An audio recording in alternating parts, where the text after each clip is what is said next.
Make it quick.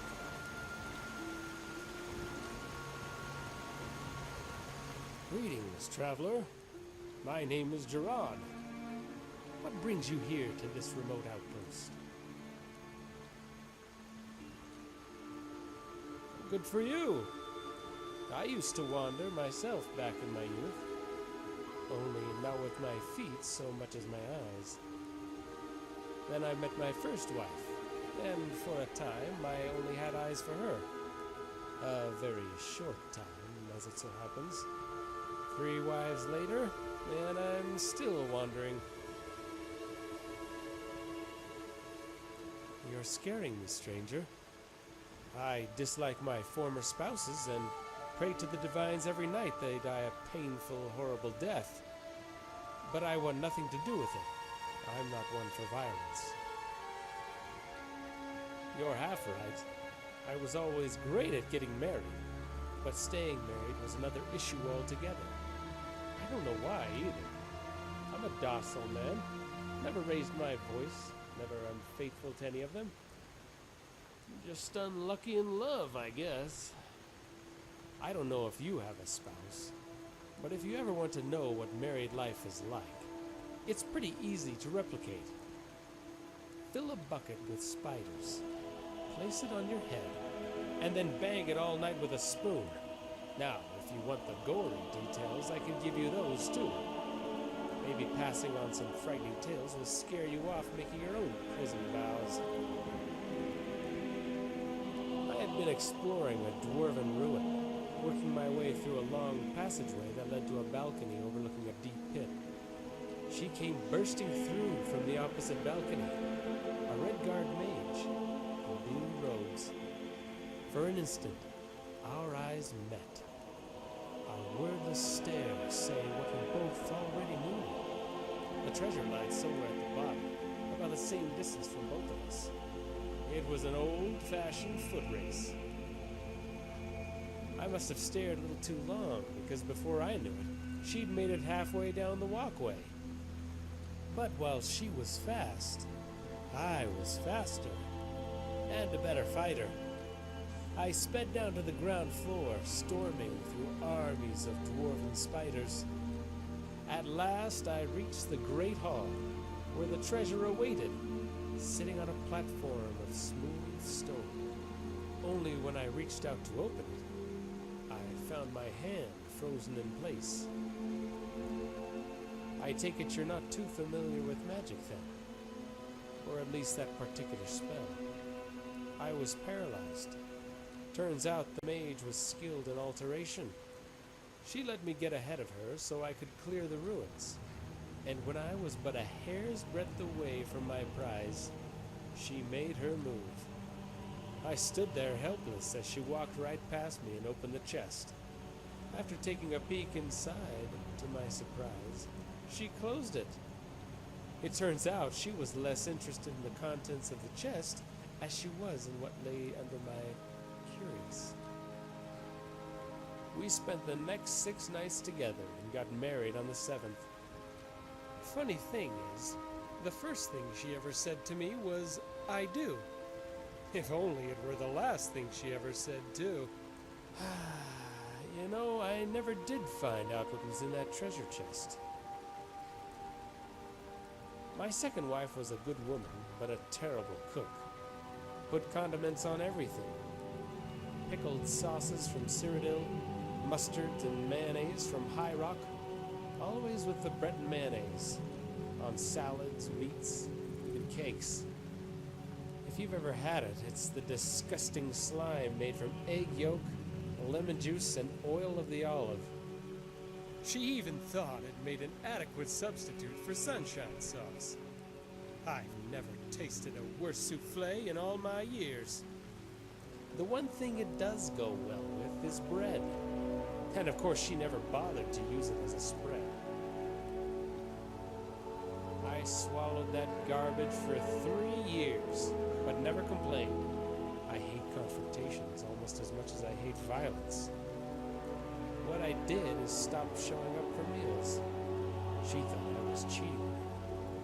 I was, but not with another woman. It was with another cook.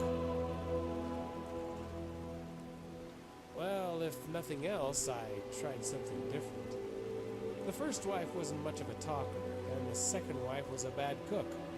So the third was a chef with a knack for speech, and could talk the wheels off of a carriage if you let her get started. Only most of the time she didn't talk. She nagged. I'd come home from a long day and she'd have a list of chores for me to do, which was fine, except she wanted them all done at once. She wanted me to wipe the counter as I set the table, sweep the floor while I burned the trash. I told her I only had but 2 hands. No chance in winning that argument. Could talk the fur off a Khajiit, that woman. So instead of coming home to a list of chores and an ornery wife, I stopped coming home. All right. I guess I wasn't being entirely truthful when I said I was never unfaithful. I mean, yes, I've never betted a woman who wasn't my wife. It's just that I was married to all 3 at the same time. And when they found out, well, let's just say having 3 pregnant ladies wanting you dead tends to build up a bit of animosity on both sides.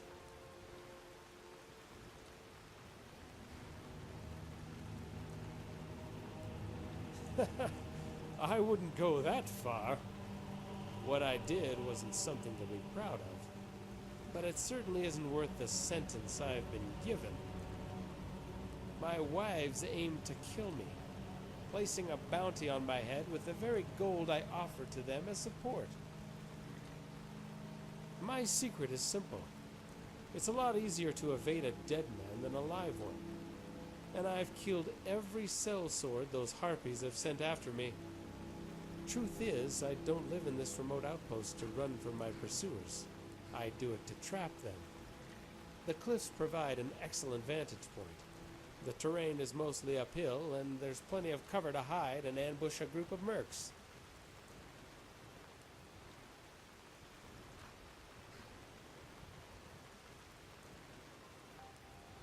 Not exactly.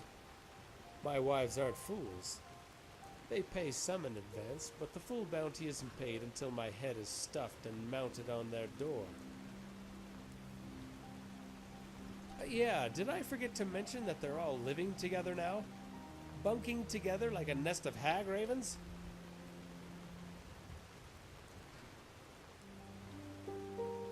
Well, I can't be the first mortal in the history of Skyrim to hate his job. Can't imagine milkmaids and lumberjacks go home every night thanking Julianos for depriving them of brains. Luckily, someone invented traps and things to take out most of the dirty work. Liquor to forget the rest. Still don't like it though. If you think about it, the butcher's stall is really an animal graveyard. But all the bodies have been cleaned up. It's a hunter's job to skin. A butcher's job to chop. Make everything nice and tidy so it's easy to swallow. That's how the divines made us. It doesn't matter if it's an animal or a person. If you see something being chopped up, with all the guts and blood, it's going to make you cringe.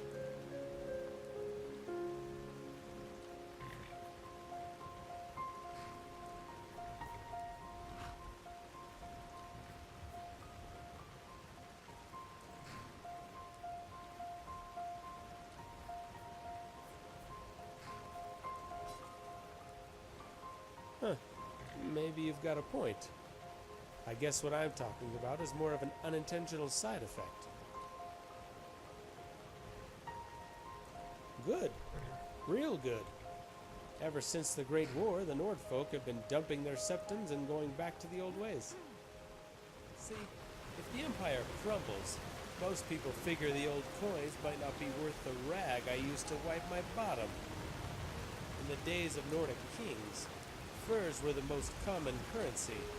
And they might be again. The fact that Morrowind's a mess also helps. Elves make for poor hunters. You kill a beast with magic, you're likely to damage its pelt. Even some Nords don't know how to properly trap and skin an animal while preserving its hide. All that violent blood coursing through their bodies makes them sloppy. A lot of them can't see hunting as an art. I can't complain though. It just means they'll have to go to the market to buy their furs instead.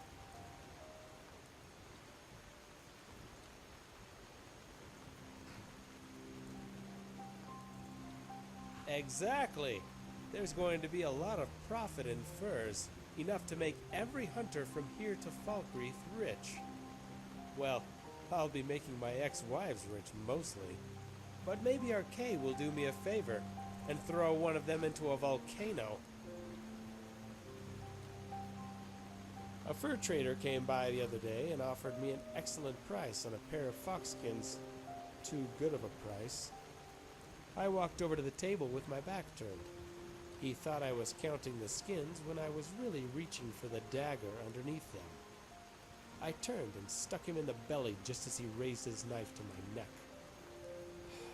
Those wives of mine are getting craftier and craftier. None unless you've brought some. Hopefully it's news about my wives and their untimely and incredibly gruesome deaths. Killed a couple more sellswords the other day. These mercs are like gnats. I can swat at them all day, but the elephants are still out and about. Until next time.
Try and make this quick. Thought I heard something.